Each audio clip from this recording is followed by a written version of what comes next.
Hi guys! A lot of companies and individuals have sunk huge amount of time and money into automation and still don't have a working solution. One of the main reasons is the lack of basic understanding of how automation actually works. Most of the information online is outdated, overly simplified, or just flat out wrong. My goal here in this video is to give you a clear, practical understanding of automation so you can think about it in the way experienced builders do. Generally speaking, there are two types of automation. One is request-based, the other one is browser-based. You can also create solution using the combination of these two methods as well. So this is what a browser-based automation looks like. Essentially, this software is getting information on this website directly through a browser. Similarly, the software can control the browser to perform clicks, go to different URLs, or various other automation steps as well. The request version of the software will look almost identical other than the fact that it can run without a browser. Right-click Inspect and go to the Network tab. You'll be able to see all the requests that's going through your browser to or from the server of the website. By mimicking these requests or some of the key requests, you'll be able to create a software that automates certain steps, scrape or perform various actions without ever opening a browser. Request-based automation is much faster and uses far fewer resources. For example, on a simple login check email flow, request-based automation is typically 5 to 20 times faster and uses 5 to 30 times less CPU, memory, and bandwidth. Depending on your project though, the reverse engineering process of a request-based script can be so tedious that it's honestly not worth it. So when should you use requests? If you're doing data acquisition for a large volume of data and you care about speed, and when I say speed, I mean tens or even hundreds of requests per second, request-based automation is a must.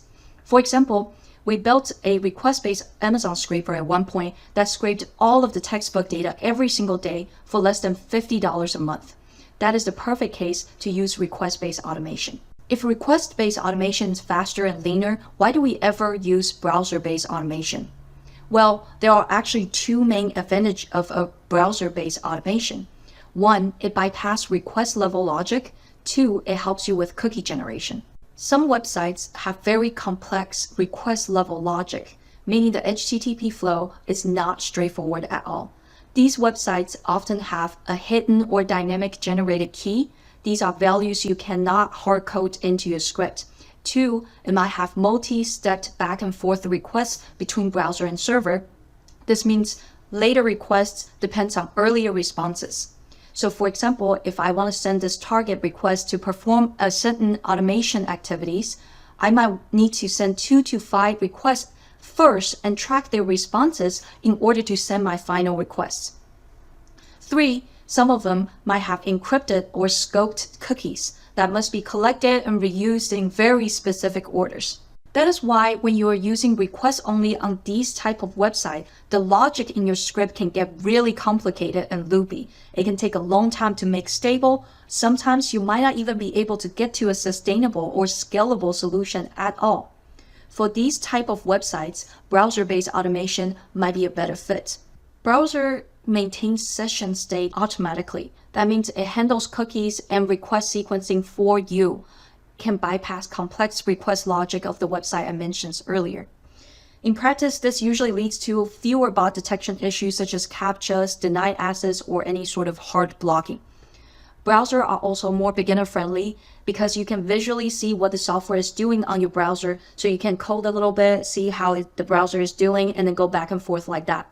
Anyways, in general, if you're deciding which type of automation you want to go after, rule of thumb is if you're working with smaller volume and the website has a very complex request logic, I usually recommend starting with a browser-based automation.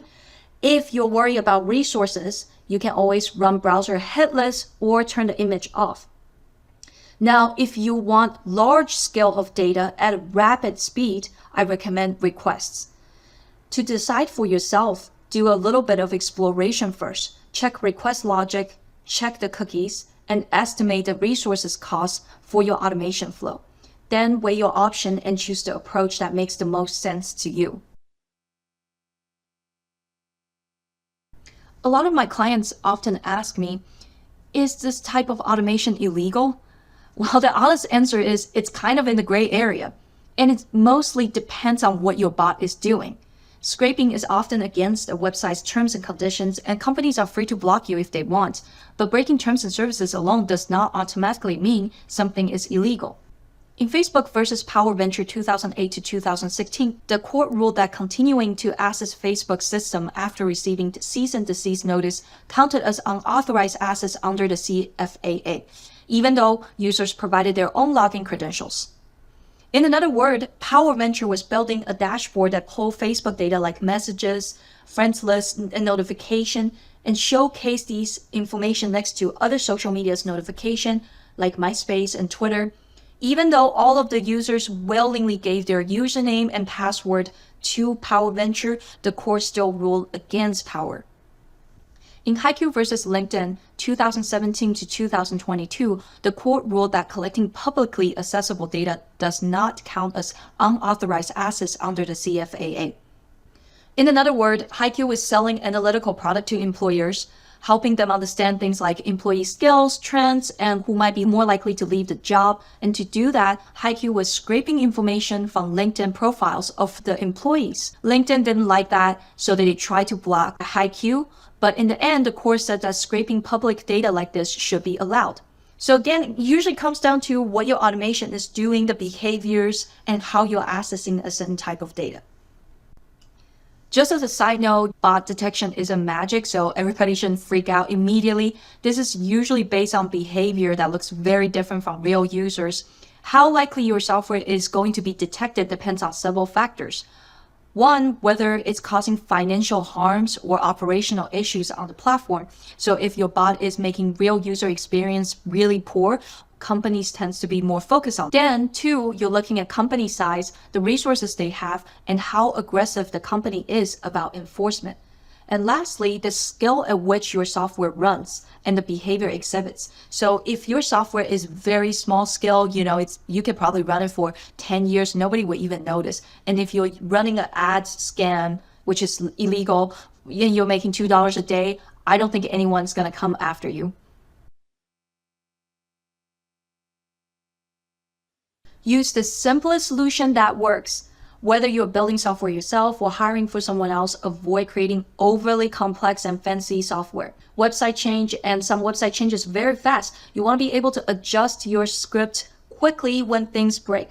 Complex solutions cannot do that. Complex solution makes automation harder to debug, harder to update, and more expensive to maintain. I know use the simplest solution that works sounds so straightforward, but I do see a lot of people chase after the new and innovative solution. And I understand because it is so exciting sometimes.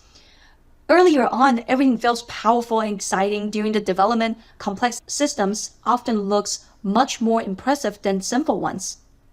But once a project moves out of development and into production, where real users and real traffic are involved, that's when problems start to show up.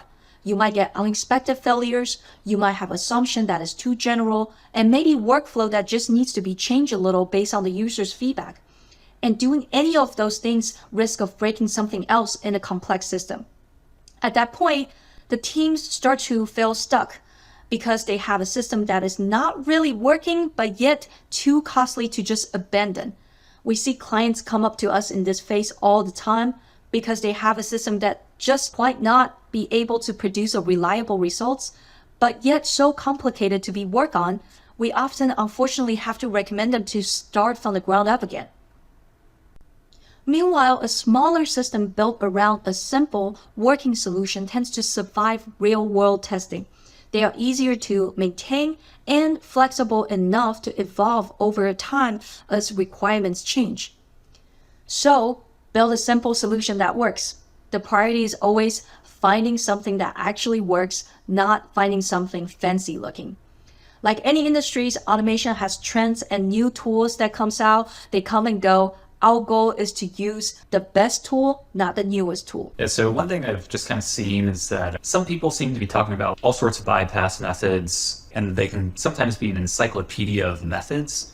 I recently met a guy who was telling me all sorts of details about how he was building custom automation browsers to further prevent detection.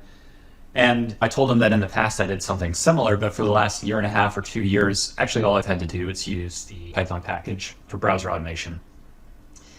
He almost seemed like unimpressed by it. From my perspective, there's no sense in going deep into all sorts of arcane technical topics for different methods of bypassing anti-bot solutions until you actually come across a website where you have to do it. And at that time, try to build the simplest solution that can work reliably. Big, common, modern anti-bot systems use cookies one way or another to detect if you're botting.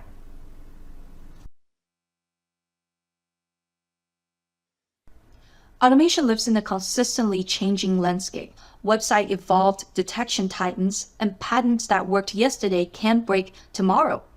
On top of that, new tools and services are always coming out, which can completely change the way you approach your problem. That is why when building automation, estimating timeline is both extremely important and surprisingly hard. Obviously, there's not a strict rule on how difficult a website will be, but after more than 10 years being in this field, some patterns certainly seems very consistent. Usually with government websites, they are very slow to update. If something works today, it'll probably work later for you as well. I have once built a automation software based on this government website, and it lasted 1.5 years before it needs an update. And that update took me about 10 minutes. After that small update, it continued to run for another 2.5 years. So in total, the software ran for 4 years with a minimum update. That said, government sites are pretty notorious for their slow loading time and their frequent downtime. So you do have to make sure you plan for that. Now, large platforms like Google, LinkedIn, Facebook, they are much harder to bot compared to smaller platforms. Obviously, if they have recently experienced a mass botting event, their security will be so tight, but sometime past, their security might loosen up a little bit. Finally, with smaller mom and pop websites, they usually have next to no security at all. And if they do have anything, it will be very easy to bypass. But they are often poorly built, depends on how small it is. Sometimes these websites, things can break for real users. So you have to find a way for your software to be able to handle these random errors gracefully.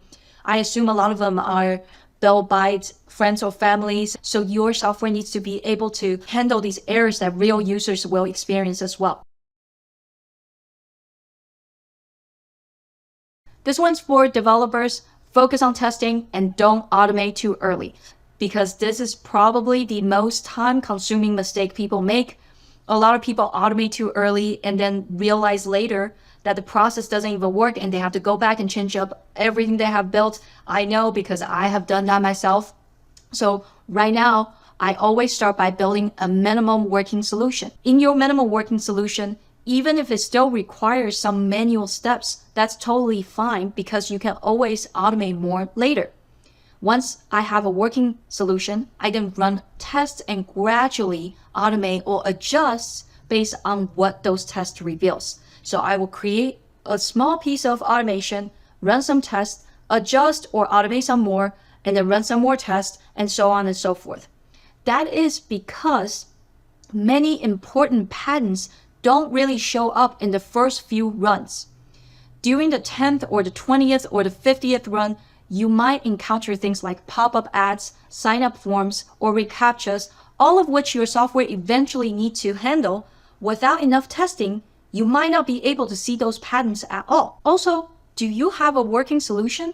Let me give you an example so it will seem really clear.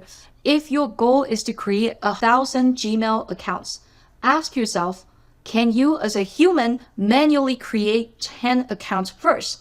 If you cannot do that, how would you go about the automation process?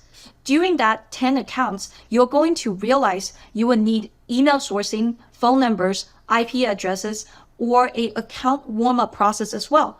Test all of these things before you start building automation or start hiring someone. Getting blocked is a little bit like a guessing game, and that is totally normal. When you are doing any sort of bypassing, you often cannot see why you're getting blocked or why you're being detected. This can sometimes feel very frustrating and confusing.